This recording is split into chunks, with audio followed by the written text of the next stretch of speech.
السلام علیکم، welcome to S info academy. آج کی اس ویڈیو میں ہم پنجاب پولیس اسپیشل برانچ میں جو انٹیلیجنٹ آپریٹر کی جابس آئی ہیں ان کے ریٹن ٹیسٹ کی تیاری کے لیے جو اردو کا سلیبس ہے اس کا پارٹ 1 کریں گے۔ تو جیسا کہ آپ لوگوں کو پتہ ہے کہ ہم نے انٹیلیجنٹ آپریٹر کا جو ریٹن ٹیسٹ ہونا ہے اس کی تیاری کا آغاز اپنے چینل پر کروایا ہوا ہے۔ تو اس سے پہلے والے جو لیکچر ہیں وہ ہم نے اپنے چینل پر پہلے ہی اپلوڈ کیے ہوئے ہیں، تو اگر کسی نے وہ لیکچر نہیں دیکھے تو ہمارے چینل پر جا کر وہ لیکچر بھی دیکھ سکتا ہے۔ تو آج کے اس لیکچر میں ہم انشاءاللہ کوشش کریں گے کہ اردو کا کافی جو سلیبس ہے وہ کور کیا جائے۔ تو آپ لوگوں نے کیا کرنا ہے، آپ لوگوں نے سب سے پہلے ہمارے چینل کو سبسکرائب کرنا ہے اور اس کو اپنے دوستوں کے ساتھ بھی لازمی شیئر کرنا ہے تاکہ اس سے ان کا بھی فائدہ ہو سکے۔ اور اس کے بعد یہ ہمارا ایک واٹس ایپ پر گروپ ہے جس میں ہم کیا کرتے ہیں، جو بھی ہمارا ڈیلی بیسس پر لیکچر ہوتے ہیں اس گروپ میں ہم اس لیکچر کا ٹیسٹ لیتے ہیں۔ اس سے آپ کا جو لیکچر ہے وہ اچھے طریقے سے تیار ہو جاتا ہے اور آپ کا جو بھی کویسچن ہوتے ہیں وہ اس میں کور ہو جاتے ہیں۔ تو آپ لوگ اس گروپ میں بھی لازمی جوائن ہوں۔ اس گروپ کا لنک بھی ہم ڈسکرپشن میں دے دیں گے، اور اگر وہاں سے جوائن نہ ہو سکے تو یہ ہمارا واٹس ایپ والا نمبر دیا ہوا ہے، آپ اس پر رابطہ کر کے اس گروپ میں ایڈ ہو سکتے ہیں۔ اس سے آپ کو یہ فائدہ ہوگا کہ جو بھی ہمارا لیکچر ہوگا اس کا ٹیسٹ جب ہم لیں گے تو آپ لوگوں کو پتہ چل جائے گا کہ آپ لوگوں کا جو لیکچر ہے وہ کتنا تیار ہوا ہے۔ تو چلتے ہیں ہم آج کے لیکچر کی طرف۔ تو آج کا جو ہمارا لیکچر ہے وہ اردو پر ہے۔ تو انشاءاللہ آج ہم جو اردو کا بیسک اس کی ہسٹری ہے وہ دیکھیں گے، اور دیکھیں گے کہ جو پاسٹ پیپروں میں اس کے ریلیٹڈ MCQs آ چکے ہیں وہ کون کون سے ہیں اور آپ لوگوں نے ان کو کیسے تیار کرنا ہے۔ تو چلتے ہیں، آج کا جو ہمارا پہلا کویسچن ہے وہ ہے اردو کا لفظی معنی جو ہے وہ لشکر کا ہے، اور یہ امپورٹنٹ کویسچن ہے۔ یہ پوچھا جاتا ہے کہ اردو کا جو لفظی میننگ ہے، معنی ہے وہ کون سا ہے، تو اس کا معنی ہے لشکر۔ یہ انگریزی، ہندی، چائنیز اور عربی کے بعد دنیا کی 10ویں بڑی زبان ہے۔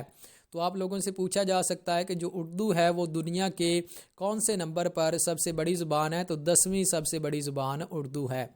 اس کے بعد آگے ہمارا ہے اردو کے پرانے نام ہندوی، ہندوستانی، ریختہ، قلعہ مولی، اردو مولی ہیں۔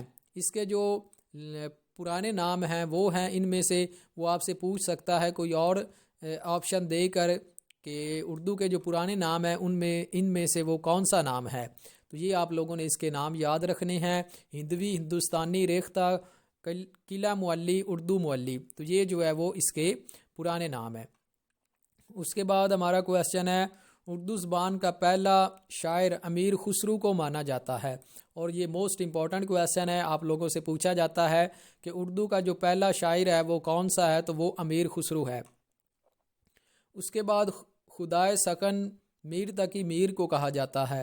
آپ لوگوں سے پوچھا جا سکتا ہے کہ خدائے سکن جو ہے یہ کس شاعر کو کہا جاتا ہے، تو یہ میر تقی میر کو کہا جاتا ہے۔ آگے ہمارا کویسچن ہے بابا اردو مولوی عبدالحق کو کہا جاتا ہے، اور یہ بھی موسٹ امپورٹنٹ کویسچن ہے۔ یہ کافی پیپروں میں رپیٹ ہو چکا ہے کہ بابا اردو کس کا لقب ہے یا کس کو کہا جاتا ہے، تو مولوی عبدالحق کو بابا اردو کہا جاتا ہے۔ اس کے بعد آگے یہ موسٹ امپورٹنٹ یہ بھی کویسچن ہے فورٹ ولیم کالج کلکتہ مئی 1800 میں قائم ہوا، اور یہ اس کی ڈیٹ پوچھی جاتی ہے، اور یہ پوچھا جاتا ہے کہ فورٹ ولیم کالج جو ہے یہ کہاں پر ہے، تو یہ کلکتہ شہر میں ہے۔ اس کے بعد ہے ڈاکٹر گلگرست کا کالج کے قیام میں نمایاں کردار ہے، اور اسی نتیجے میں 1932 میں اردو کو دفتری زبان کا درجہ بھی دیا گیا۔ تو آپ لوگوں سے پوچھا جا سکتا ہے کہ اردو کو دفتری زبان کا درجہ کب دیا گیا، تو 1832 میں اردو کو دفتری زبان کا درجہ دیا گیا۔ اور یہ آپ لوگوں نے دیکھے ہوں گے، جو لوگ پیپر دیتے رہتے ہیں PPSC وغیرہ کے یا کانسٹیبل کے، تو ان کو پتہ ہوگا کہ اس طرح کے ہی آپ لوگوں سے اردو کے جو کویسچن ہیں وہ پوچھے جاتے ہیں۔ اس کے بعد آگے ہمارا کویسچن ہے اردو کے مشہور پہلا اخبار زمیندار کے ایڈیٹر ظفر علی خان کو بابا صحافت کہتے ہیں۔ یہ ظفر علی خان ہے، یہاں پر جو ہے وہ ٹائپنگ ایرر ہوا ہے، تو یہ نام جو ہے یہ ظفر علی خان ہے۔ تو یہ جو ہے یہ مشہور اردو کا اخبار ذمہ دار ہے، اس کے یہ ایڈیٹر ہیں اور ان کو بابا صحافت بھی کہتے ہیں۔ یہ امپورٹنٹ کویسچن ہے، ایک لائن میں آپ کے 2 سے 3 MCQs جو ہے وہ حل ہو رہے ہیں۔ اس کے بعد آگے ہے اردو کے 2 شعراء حفیظ جلندری، مولانا شبلی نعمانی ایسے ہیں جنہوں نے اپنا کوئی تخلص استعمال نہیں کیا۔ تو آپ لوگوں سے پوچھا جا سکتا ہے کہ وہ کون سے 2 شعراء ہیں جنہوں نے اپنا تخلص استعمال نہیں کیا، تو وہ حفیظ جلندری ہیں اور مولانا شبلی نعمانی ہیں۔ اس کے بعد آگے ہمارا کویسچن ہے اردو میں اصل لفظ چودھری ہے نہ کہ چودھری، تو یہ جو ہے چودھری اس طرح لکھا جاتا ہے نہ کہ اس طرح، تو یہ آپ لوگوں نے اس کی پہچان رکھنی ہے۔ جب غلط اور صحیح الفاظ کا کوئی کویسچن آتا ہے تو یہ آپ لوگوں سے کویسچن پوچھا جاتا ہے اس میں۔ اس کے بعد آگے ہمارا کویسچن ہے اردو زبان کا پہلا مرکز دہلی ہے، تو آپ لوگوں سے پوچھا جا سکتا ہے کہ اردو زبان کا جو پہلا مرکز ہے وہ کون سا ہے، تو وہ دہلی ہے۔ اس کے بعد آگے ہمارا کویسچن ہے اردو کا پہلا صاحب دیوان شاعر کلی قطب شاہ ہے، تو یہ جو ہے اردو کا پہلا دیوان کون ہے؟ شاعر کلی قطب شاہ جو ہے یہ اردو کا پہلا دیوان ہے۔ اس کے بعد آگے ہمارا کویسچن ہے اردو کا پہلا ڈرامہ نگار واجد علی شاہ کو مانا جاتا ہے۔ جو اردو کا پہلا ڈرامہ نگار ہے وہ واجد علی شاہ کو مانا جاتا ہے اور یہ جو ہے اردو کا پہلا ڈرامہ نگار ہے۔ آپ لوگوں سے پوچھا جاتا ہے کہ اردو کا پہلا ڈرامہ نگار کون ہے، تو وہ واجد علی شاہ ہے۔ اس کے بعد آگے ہمارا کویسچن ہے اردو شاعری کے دوسرے دور کا آغاز میر تقی میر سے ہوتا ہے۔ اس کے بعد آگے ہمارا کویسچن ہے اردو شاعری کے تیسرے دور کا آغاز غالب سے ہوتا ہے، اور اس کے بعد آگے کویسچن ہے اردو شاعری کے چوتھے دور کا آغاز اقبال سے ہوتا ہے۔ یہ آپ نے یاد رکھنا ہے، آپ لوگوں سے پوچھا جا سکتا ہے کہ اردو شاعری کا چوتھا دور کا آغاز کس سے ہوتا ہے، تو وہ علامہ اقبال سے ہوتا ہے۔ یہ بھی امپورٹنٹ کویسچن ہے۔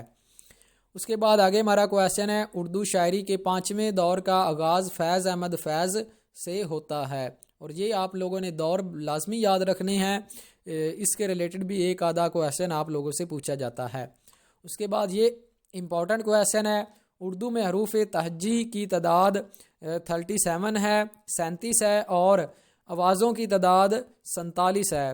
صوتی لحاظ سے حروف کی 2 اقسام ہیں، صحیح حروف اور حروف علت۔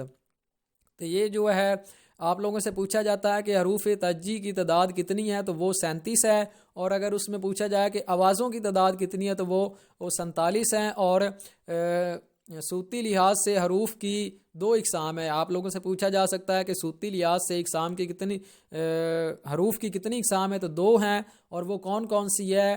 صحیح حروف اور حروف علت۔ اور یہ اردو گرامر کے ریلیٹڈ کویسچن ہے جو کہ انہوں نے ایڈ پر بھی دیا ہوا ہے کہ اردو گرامر کے ریلیٹڈ آپ لوگوں سے کویسچن پوچھے جائیں گے، تو یہ آپ لوگوں نے اچھے طریقے سے یاد کرنی ہیں۔ اس کے بعد آگے ہمارا ایک کویسچن ہے حروف شمسی ایسے حروف جن سے پہلا الف لام لگا دیا جائے تو وہ بولنے میں نہیں آتا۔ تو یہ حروف شمسی آپ لوگوں سے پوچھا جا سکتا ہے کہ کون سے جو حروف ہیں وہ حروف شمسی کہلاتے ہیں، تو وہ حروف ہیں جن کے پہلے الف لام لگا دیا جائے تو وہ بولنے میں نہیں آتا۔ مثال کے طور پر رحمان، الشمس، السلام، یہ 13 حروف مدرجہ ذیل ہیں۔ ان میں تے آتا ہے، اس کے بعد آپ کا سے آتا ہے، دال، زال، رے، را، زا، سین، شین، صاد، داد، زواد، لام، نون۔ تو یہ سارے آپ کے کون سے الفاظ ہیں؟ یہ حروف شمسی ہیں۔ تو یہ آپ لوگوں نے یاد رکھنا، اور ان کی آپ لوگوں سے تعداد پوچھی جا سکتی ہے، تو ان حروف کی تعداد 13 ہے۔ اس کے بعد آگے ہیں حروف قمری، ایسے حروف جن سے پہلے الف لام لگا دیا جائے تو وہ بولنے میں اپنی پوری آواز دیتا ہے۔ مثال کے طور پر الحاج، القمر، الکتاب وغیرہ۔ یہ 14 حروف مدرجہ ذیل ہیں، تو یہ آپ لوگوں نے دیکھ لینے ہیں، الف، بے، جیم، ہے، خ، عین، غین، فے، کاف، کاف، میم، واو، حمزہ، یہ سارے جو ہیں یہ آپ کے ہے، اور یہ سارے آپ کے کون سے ہیں؟ یہ حروف قمری ہیں۔ اس کے بعد آگے آتا ہے لفظ جو ہے، لفظ کی آپ لوگوں سے ڈیفینیشن پوچھی جاتی ہے کہ لفظ کیا ہے۔ تو لفظ آپ کا ہے منہ سے پھینکی گئی آواز لفظ کہلاتی ہے. الفاظ حروف سے مل کر بنتے ہیں. بے معنی لفظ مومل کہلاتے ہیں. با معنی لفظ کلمہ کہلاتے ہیں. اس کے بعد آگے آپ لوگوں کی جملہ کی ڈیفینیشن ہے. دو یا دو سے زیادہ الفاظ مل کر جملہ بناتے ہیں. با معنی بات جو سننے والے کو سمجھ آ جائے جملہ کہلاتی ہے. اس کے لیے ہے مثال علم نور ہے. تو یہ آپ لوگوں کو پتہ ہے کہ یہ سمجھ آ رہی ہے کہ علم ایک نور ہے. تو یہ کیا آپ کا ہوا؟ یہ آپ کا پورا مکمل جملہ ہوا جو بات ہمیں سمجھ میں آ رہی ہے. ایک جملہ ہے، اس میں 3 الفاظ استعمال ہوئے ہیں، عین لام میم. تو یہ جو ہے وہ آپ کا جملہ بن گیا. تو آج کے لیکچر میں بس اتنا، اور نیکسٹ لیکچر میں انشاءاللہ ہم نظم، نثر، سخن یہ ساری جو ہیں ان کی ڈیفینیشن دیکھیں گے. اور اس کے بعد آپ لوگوں کو اس کا جو وہ زمانے کے لحاظ سے کتنی اقسام ہوتی ہیں وہ ساری آپ لوگوں کو انشاءاللہ کور کروائیں گے. تو آپ لوگوں نے ہمارے چینل کو لازمی سبسکرائب کرنا ہے اور بیل نوٹیفیکیشن کے آئیکن کو بھی دبانا ہے تاکہ آپ لوگوں کو ہمارے چینل کی ہر نئی ویڈیو کا نوٹیفیکیشن مل سکے. اور آپ لوگوں نے ہمارے چینل کو اپنے دوستوں کے ساتھ لازمی شیئر کرنا ہے تاکہ ان کا بھی فائدہ ہو سکے. اور اگر آپ نے ہمارے گروپ میں ایڈ ہونا ہے تو شروع میں نے آپ لوگوں کو نمبر دیا ہے، آپ اس پر رابطہ کر کے ہمارے واٹس ایپ والے گروپ میں بھی ایڈ ہو سکتے ہیں. تو ملتے ہیں انشاءاللہ نیکسٹ ویڈیو میں. جب تک اپنا بہت زیادہ خیال رکھیے اور ہمیں دعاؤں میں یاد رکھیے. اللہ حافظ.